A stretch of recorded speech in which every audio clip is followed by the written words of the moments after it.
sini kami kelompok 5 akan mempresentasikan analisis artikel mengenai hambatan pendengaran. Sebelumnya perkenalkan, saya Desti Ayu Alifa, Saya Rahman Latifah, dan rekan saya Salma Lailina yang pada hari ini juga berhalangan untuk hadir. Nah, untuk artikel kami di sini kami mengambil artikel utamanya dengan judul Prevalence of Malhearing Loss in School Children and its Association with Their School Performance. Kemudian di sini ada penulisnya dan juga jurnalnya, dan ini jenis artikelnya adalah research artikel. Nah, tujuan dari artikel ini adalah untuk menentukan prevalensi gangguan pendengaran ringan pada anak sekolah dasar serta hubungannya dengan prestasi belajar mereka.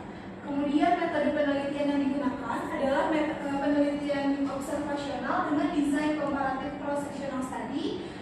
Sampel penelitiannya terdiri dari 100 siswa, yaitu 53 siswa laki-laki dan 47 siswa perempuan. Kemudian sampel penelitian juga berusia rentang 6 sampai 9 tahun, itu dari kelas 1 sampai kelas 3 sekolah dasar.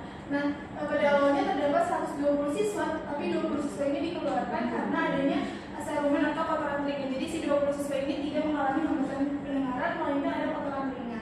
Nah, penelitian ini dilakukan di sebuah sekolah reguler, dan instrumen yang digunakan ini meliputi pemeriksaan audiologi dasar, kemudian juga serta functional shifter. Shifter itu adalah screening instrumen for targeting educational risk yang diisi oleh guru untuk menilai performa belajar siswa.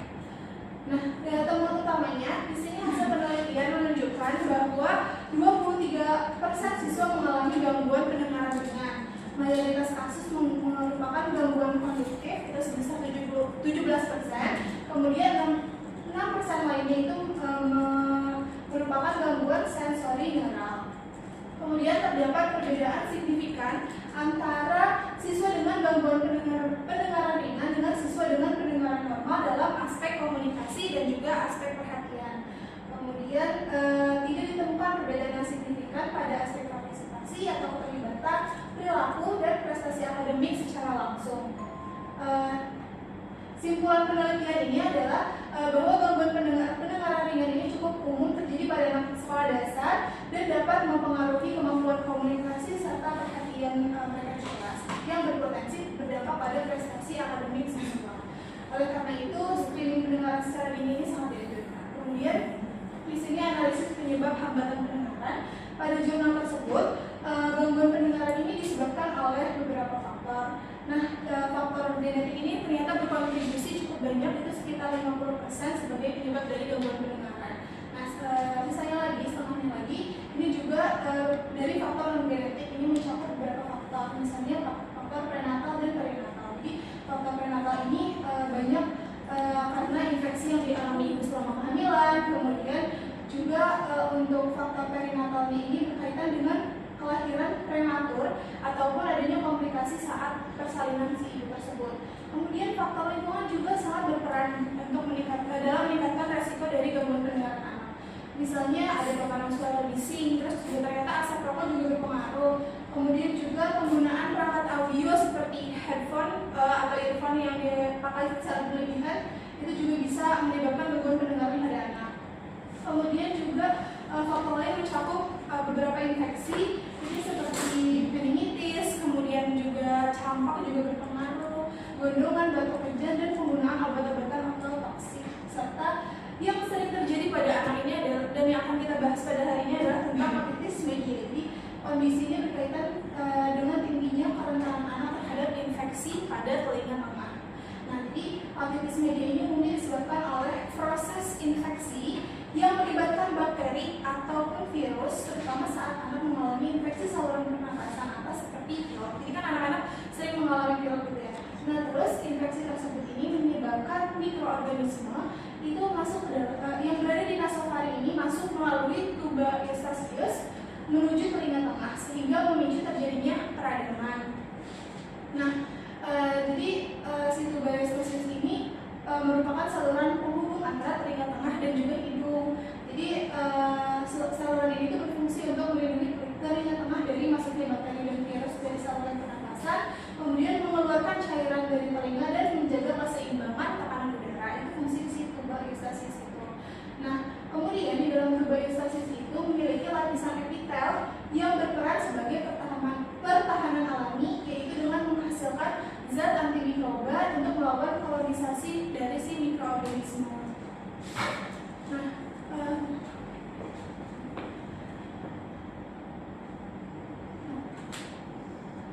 Namun pada anak-anak, jadi kan harusnya si tuberkulosis itu menjaga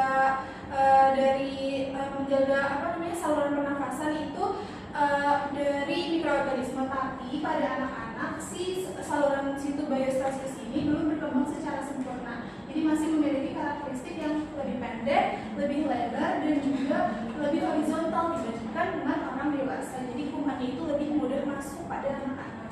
Nah, faktor risiko utama yang ditekankan adalah usia, karena anak-anak memiliki kerentanan yang lebih tinggi terhadap hepatitis media, karena struktur tuberkulosisnya itu belum berkembang secara sempurna. Nah, setelah itu faktor ini menjadi penting karena jika tidak ditangani dengan baik akan menjadi salah satu penyebab utama gangguan pendengaran. Nah, secara global ini prevalensi kondisi ini diperkirakan mencapai 450 sampai 330 juta kasus. Sedangkan di Indonesia berdasarkan data WHO pada tahun 2018 ini angka kejadian hepatitis media ini tergolong cukup tinggi, yaitu sekitar 2-4%.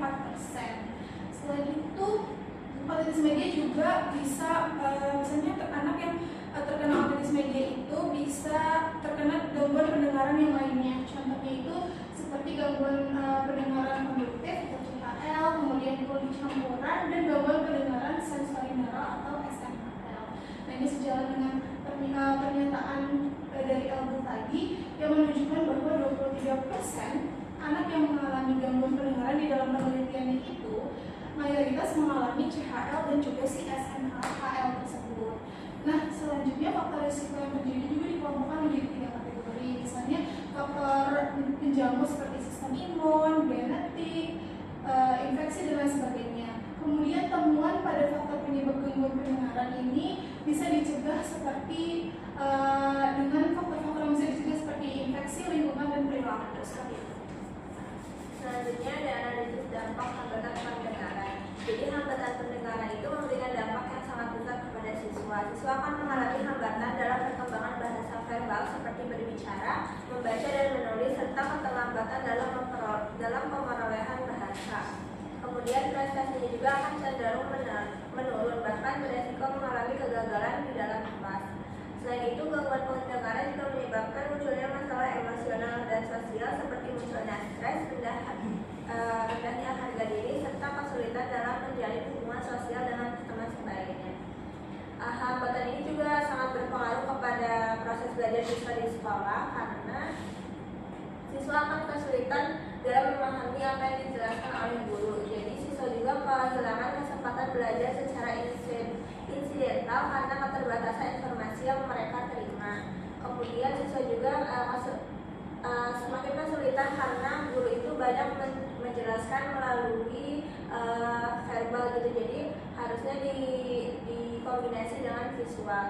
Nah, temuan dampak dalam artikel ini sangat relevan dengan kondisi di Indonesia, di mana siswa dengan hambatan pendengaran akan mengalami keterlambatan dalam perkembangan bahasa lisan.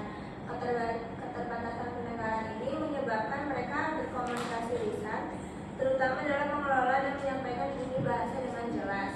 Meskipun mereka dapat berbicara, ucapannya akan sering berbeda dari apa yang pada umumnya orang lain. Nah, menurut kami dampak yang paling signifikan dari hambatan pendengaran bagi calon guru SD adalah hambatan dalam perkembangan bahasa verbal dan munculnya masalah emosional dan sosial. Baik, dari penjelasan kami di sini ada relevansi bagi calon guru sekolah dasar. Jadi berdasarkan temuan artikel, untuk mengakomodasi siswa dengan gangguan pendengaran, ini guru perlu melakukan berbagai penyesuaian. Misalnya, guru perlu menyadari adanya beberapa gangguan pendengaran.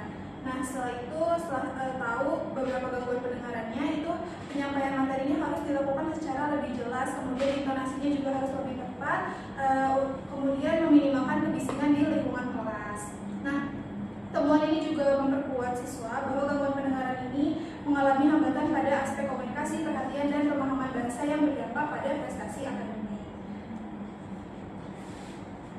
Pembuatan dari artikel ini terletak pada penggunaan data empiris yang objektif melalui pemeriksaan audiologi dasar serta kuesioner sehingga untuk menilai performa siswa di sekolah. Kemudian artikel ini juga memiliki beberapa keterbatasan. Salah satunya terletak pada ukuran sampel yang relatif kecil sehingga hasil penelitian belum dapat digeneralisasi secara luas ke seluruh populasi siswa di sekolah dasar. Selain itu terdapat kendala dalam penerapan penelitian pada populasi yang lebih besar juga. Dari segi relevansi dan generalisasi, hasil penelitian ini tetap memiliki keterkaitan yang kuat bagi calon guru sekolah dasar, terutama dalam konteks pendidikan inklusif. Hal terpenting yang kami pelajari dari artikel ini adalah hambatan pendengaran yang tergolong ringan sekalipun dapat memberikan dampak yang sangat signifikan terhadap proses belajar siswa di sekolah. Kemudian pengetahuan ini akan mempengaruhi kami untuk saat praktik nanti untuk berpatokan terhadap kondisi siswa baik yang sudah terdeteksi maupun belum terdeteksi memiliki hambatan pendengaran. Ini beberapa artikel yang kami gunakan. Mungkin sekian pemaparan kami mengenai analisis artikel mengenai hambatan pendengaran dari teman-teman. Apakah ada yang ingin ditanyakan? Boleh cek ya dulu.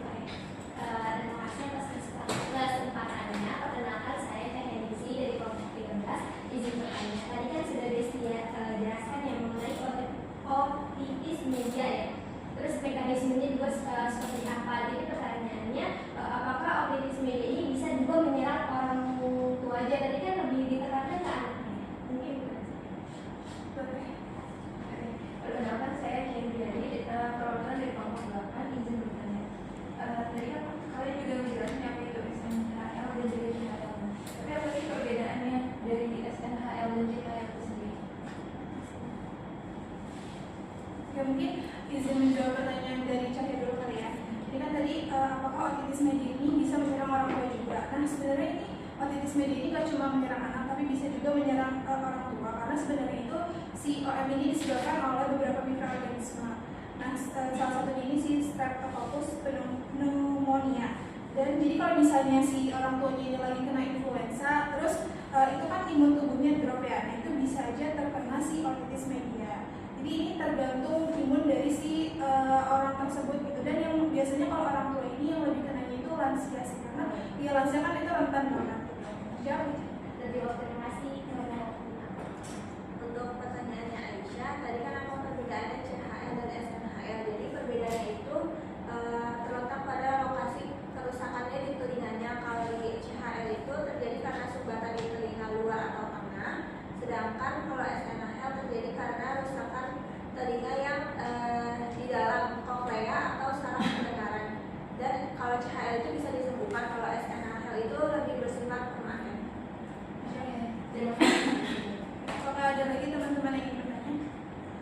Oke, jika tidak ada, kami cukupkan presentasi pada hari ini. Sekian dari kami, kurang lebihnya mohon maaf. Wassalamualaikum warahmatullahi wabarakatuh. Waalaikumsalam.